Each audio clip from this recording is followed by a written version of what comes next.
Etika batuk. Yang pertama, gunakan masker.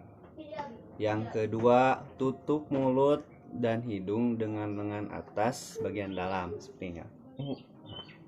Yang ketiga, tutup mulut dan hidung dengan tisu. Terus yang keempat, tisunya jangan lupa membuangnya di tempat sampah ya. Setelah batuk pakai tisu, tisunya buang ke dalam sampah. Yang terakhir, cuci tangan dengan air yang mengalir dan juga pakai sabun. Ini, oke.